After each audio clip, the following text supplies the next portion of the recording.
All right, so I'm gonna get this guy set up. We're gonna do a large push-out bowl. We're gonna learn a couple of new techniques. First, managing a larger amount of clay to center and an overhand opening. Okay, so right now, if I were to go at this thing, I put all my strength into it and I'm knocking me all around. So what we're gonna do is I'm gonna take this little corner of my hand, I'm gonna run the force all the way up through my elbow into my hip, and I'm just gonna make a couple of quick passes to narrow the width of this mass. As the mass becomes narrower, it requires less effort to move. So don't get caught up trying to get it all figured out on the first pass. We're just gonna start at 6 o'clock or 7 o'clock and 2 o'clock, and we're gonna make this vertical lift. So there, not much to it. Nowhere near centered. I'm gonna go ahead and roll that back down. I'm gonna make another one. Up and in, and now it's becoming a little bit more manageable. Go ahead and knock that down. Okay, as I'm evening out the moisture content, getting this clay compressed, moving in the right area, you can see it's starting to act right. It's a touch stiffer than normally would work with, but we'll just power through. After all, pottery is just an exercise in solving problems over and over. All right, starting to get there, not quite there yet. Still have some little lumps and clumps in there. This is some old reclaim that we're using today, so not quite as smooth as fresh bagged clay.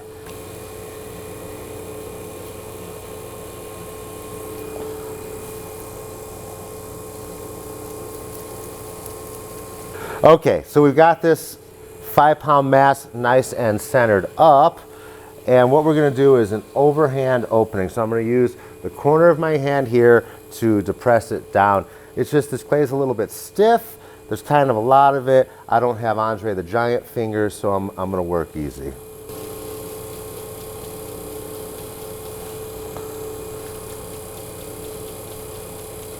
I'm going to go down. I don't want to get too close to the bottom. I do like to trim a pedestal foot onto these, but we're going to get, let's say, about 1 inch from the bottom. Once I get there, I'm going to ratchet my hand back to open. You see that you end up a lot of times having a mound in the center, which is okay because we are going to fix that. Because what we really want is that nice shallow bird bath bottom in these big wide bowls. So I've got my particular favorite opening rib for bowls. I'm going to just run that down.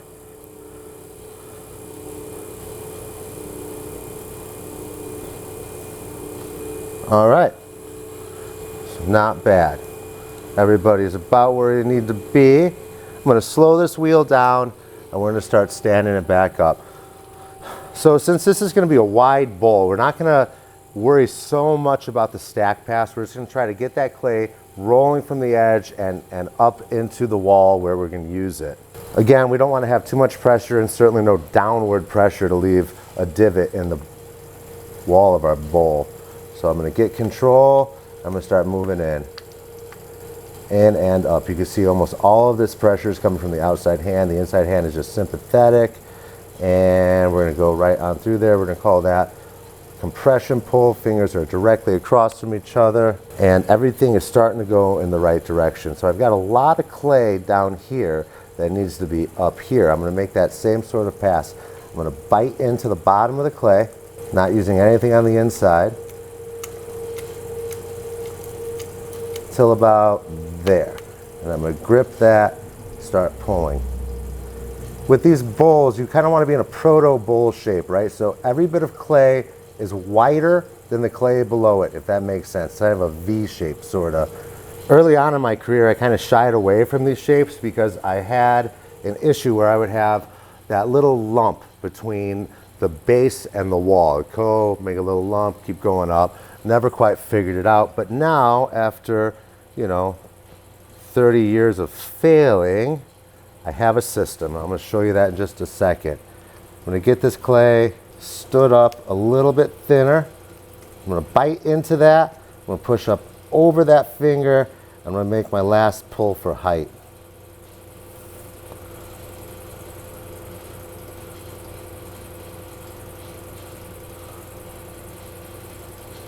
This is strictly a compression pull, no tension at all. I don't have to worry about the walls being too thick now, because as I stretch this bowl out laterally, it's gonna thin them out. I'm gonna need some of that mass in there to keep it together. The solution to my old time problem. This little bit of clay right here acts as a wedge. When I start spreading this clay out, it's gonna leave a lump because it's gonna be pushing against the wheel. Best way to get rid of it is to just get rid of it.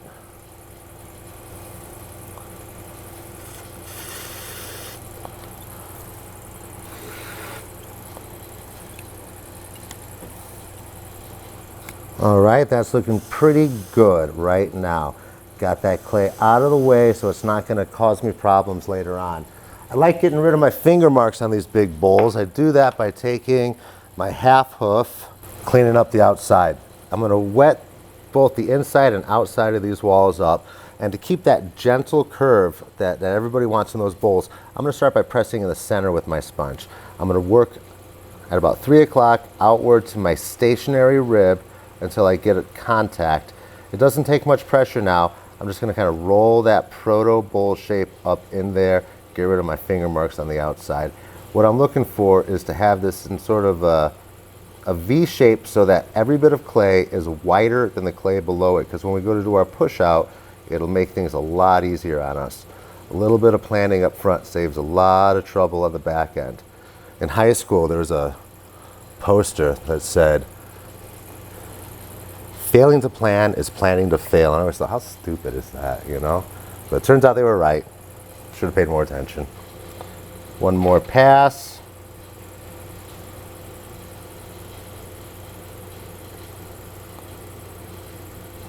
Alrighty. You can see on the outside of this bowl, got my tracks out. That's the way I like it. Okay, from here on out, I'm not going to touch the outside of this bowl. This is what causes them to fail. I don't know the physics behind it, but I know if I mess with the outside of this bowl, that it will not stand up.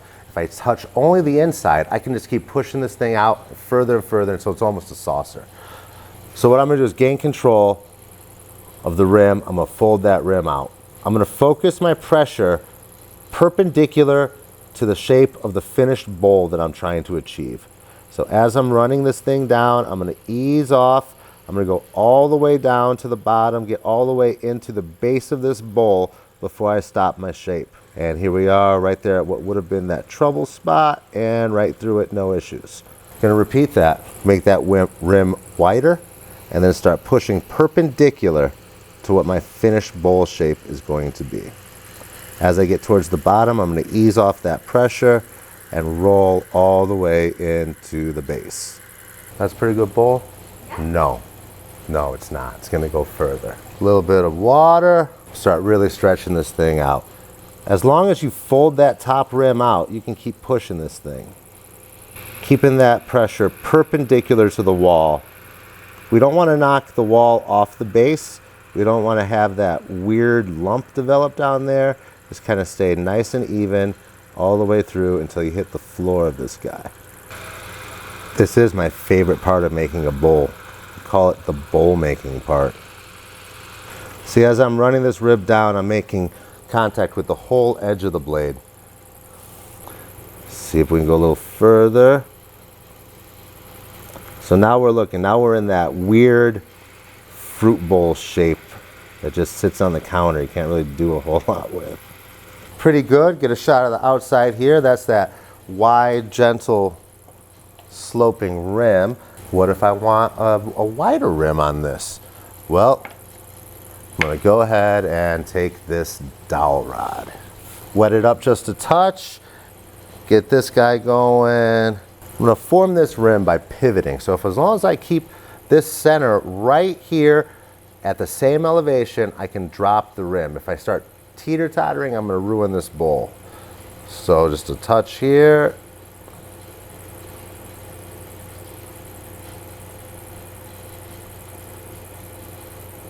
All right. I personally like to have a little bit of separation between the belly of the bowl and the rim. I'll put that back in right now. Use my profiler to finish off the outer edge. All right, and there you have it. 5 pounds of clay, about 3.5 inches tall and 16 inches wide. Okay, so these big bowls like this are just begging for a little bit more design on the inside. I like to use some slip. We'll do a little cell pattern.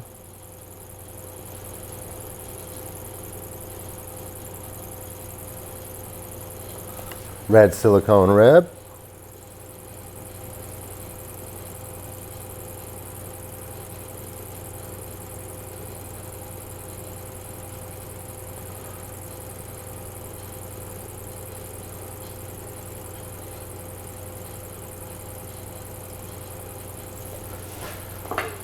We'll go ahead and strike through these.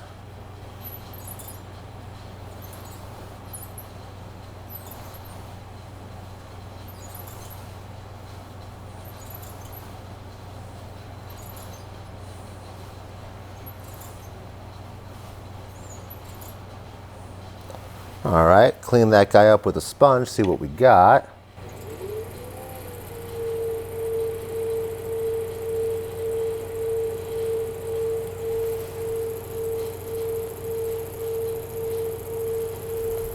All right, inside looks a little naked. Add a little bit more.